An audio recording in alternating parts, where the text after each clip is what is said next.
no homeless people in China. In China, there are no property taxes and no home insurance. Once you pay off your mortgage or buy a house with cash, the house will be yours until the day you sell it or pass away.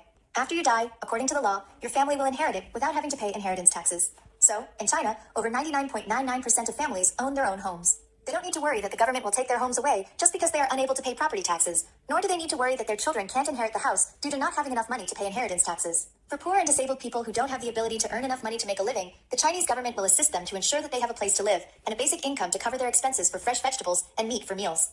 In China, if your monthly salary is below 5,000 yuan, you don't need to pay income tax. And there are other differences in taxes compared to the United States. In China, we don't have a strict classification of rich class, middle class, and poor class. We have rich people and poor people, but no such rigid class divisions. Social contempt based on wealth is disrespectful and wrong. In China, the cost of living is much more affordable for low-income and poor people. I'm not going to discuss middle-income and rich people here, since I'm talking about homelessness. When you don't have to pay property taxes, home insurance, and other related taxes, your basic living expenses in China mainly include water, gas, electricity, public transportation, phone bills, and the internet. All these together average about 300 yuan per person per month, which is roughly $40, and that is definitely sufficient. Moreover, the prices of fruits, vegetables, and meat are controlled and monitored by the government to ensure that even low-income and poor people can afford their basic necessities.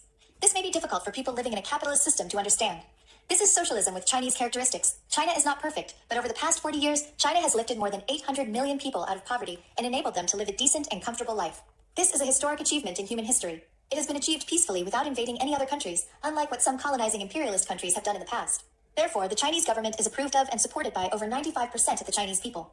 And there are so many lies in the capitalist media about China that it's hard for you to believe how many false things you have been fed throughout your life. 小红书